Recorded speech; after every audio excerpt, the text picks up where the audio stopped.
ദേവസ്വങ്ങൾ ഉയർത്തിയിട്ടുള്ള വിഷയങ്ങൾ വളരെ ഗൗരവത്തോടെ തന്നെ പരിശോധിക്കും. അതിൻ്റെ നിജസ്ഥിതിയെ സംബന്ധിച്ചും അതുമായി ബന്ധപ്പെട്ട് അവരുന്നയിക്കുന്ന പ്രശ്നങ്ങളെ സംബന്ധിച്ചും ഓരോ വർഷവും കൂടുതൽ ഗംഭീരമായി പൂരം നടത്താനാണ് നമ്മൾ ഉദ്ദേശിക്കുന്നത്. നമ്മളെല്ലാവരും ഉദ്ദേശിക്കുന്നത്, ആരെങ്കിലും ഒരാളല്ല, എല്ലാവരും കൂടിയിട്ടുള്ള കൂട്ടായ്മ. എത്ര പ്രതിസന്ധികൾ നമ്മൾ നേരിട്ടു. പൂറ്റിങ്ങൽ വെടിക്കെട്ട് നടന്ന സമയം കേരളത്തിൽ ഒരു സ്ഥലത്തും വെടിക്കെട്ട് നടക്കാതിരുന്നപ്പോൾ തൃശ്ശൂരിൽ നടക്കില്ല എന്ന് പ്രഖ്യാപിക്കപ്പെട്ടില്ലേ?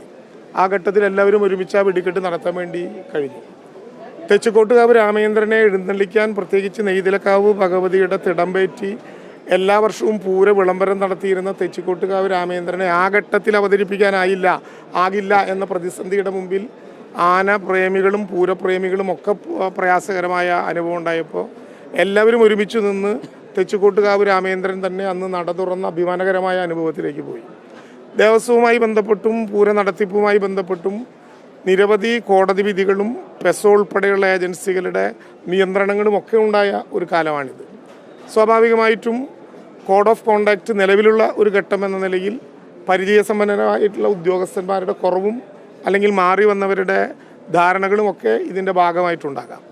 എന്നാൽ എല്ലാവരുടെയും ലക്ഷ്യം പൂരം ഗംഭീരമായി നടത്തുക, സുരക്ഷ ഉറപ്പാക്കുക എന്നുള്ളതായിരുന്നു.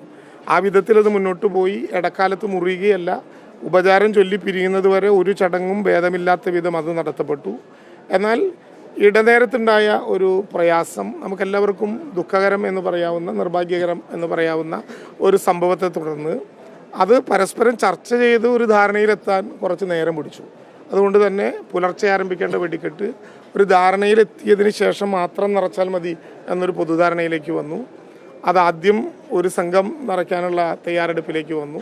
മറ്റവരും ഒരു പ്രയാസവുമില്ലാത്ത വിധത്തിൽ കാര്യങ്ങൾ അവതരിപ്പിക്കപ്പെടുന്ന എല്ലാ പ്രശ്നങ്ങളും ഉണ്ടെങ്കിലും വ്യക്തിപരമായി ഒക്കെ അവരുമായി വിളിച്ച് സംസാരിക്കുമ്പോൾ എന്തൊക്കെയാണെങ്കിലും പൂരം നടത്തുക എന്ന ഉത്തരവാദിത്വത്തിലാണ് നമ്മൾ നിൽക്കുന്നത് എന്നുറച്ച ബോധത്തോടെ നല്ല പക്വത കാണിച്ചുകൊണ്ട് ആ കാര്യത്തിൽ ഇടപെടാൻ ദേവസ്വങ്ങൾക്ക് കഴിഞ്ഞു. അതിൻ്റെ നേതൃത്വ നിരയിൽ ദേവസ്വം ബോർഡും ജില്ലാ ഭരണകൂടങ്ങളും ഒരുമിച്ച് നിന്നു. പ്രതിസന്ധിയെ മറികടക്കുക, തൃശ്ശൂരിൻ്റെ സ്വകാര്യ അഹങ്കാരമായ പൂരം നമ്മുടേതാണെന്ന തിരിച്ചറിവോടെ നടത്തുക എന്നുള്ളതാണ് നമ്മളെ സംബന്ധിച്ചിടത്തോളം ഏറ്റവും പ്രധാനപ്പെട്ട കാര്യം. ഇക്കാര്യത്തിൽ പൂരം എന്നൊറ്റ വികാരമേ തൃശ്ശൂർക്കാർക്കുള്ളൂ. അതിനെ ഏതെങ്കിലും വിധത്തിലുള്ള താല്പര്യങ്ങൾക്ക് വേണ്ടി വളച്ചൊടിക്കാനോ ലാഭമുണ്ടാക്കാനോ തൃശ്ശൂരിനെ അറിയുന്ന ഒരാൾ ശ്രമിക്കില്ല എന്ന് തന്നെയാണ് എൻ്റെ വിശ്വാസം. അതുകൊണ്ടാണ് ഞാൻ ഉറപ്പിച്ചു പറയുന്നത്, ബന്ധപ്പെട്ട ആളുകളുമായി ഇനി നമുക്ക് സംസാരിക്കാനിരിക്കുന്നുണ്ട്. അവർക്ക് ഏതെങ്കിലും വിധത്തിലുള്ള പരാതികളുണ്ടെങ്കിൽ ആ പരാതികൾ നമ്മൾ പരിശോധിക്കും. പൂരം അടുത്ത വർഷം തോറും മാറ്റേണ്ട എന്തെങ്കിലും ഉണ്ടെങ്കിൽ അത് മാറ്റാനുള്ള കടുത്ത നടപടികളെടുക്കും. ഇപ്പോൾ 2 വർഷക്കാലം മുമ്പ് നടന്ന പൂരത്തിൽ സാമ്പിൾ വെടിക്കെട്ട് മുതൽ തന്നെ ഉണ്ടായിരുന്ന പ്രതിസന്ധികളില്ലേ? ആളുകൾ നിർത്തിയില്ലെങ്കിൽ പൊട്ടിക്കാൻ പറ്റില്ല എന്ന പ്രശ്നമുണ്ടായി. ആളുകൾ എത്ര മീറ്റർ നീക്കണം എന്ന പ്രശ്നമുണ്ടായി. പെസോ കടുത്ത നിബന്ധനകളിലേക്ക് പോയി. സർവേ ഡിപ്പാർട്ട്മെൻറ്റിനെ കൊണ്ട് പ്രത്യേകമായി നമ്മൾ അളപ്പിക്കാൻ തീരുമാനിച്ചപ്പോൾ കഴിഞ്ഞ തവണ ഇപ്പോൾ കാണാവുന്ന വിധത്തിൽ പ്രൈഡ് ഉൾപ്പെടെയുള്ള ഭാഗങ്ങളിലെ ബാരിക്കേഡിൻ്റെ പിന്നിൽ നിൽക്കാൻ ആളുകൾക്ക് അവസരം കിട്ടി.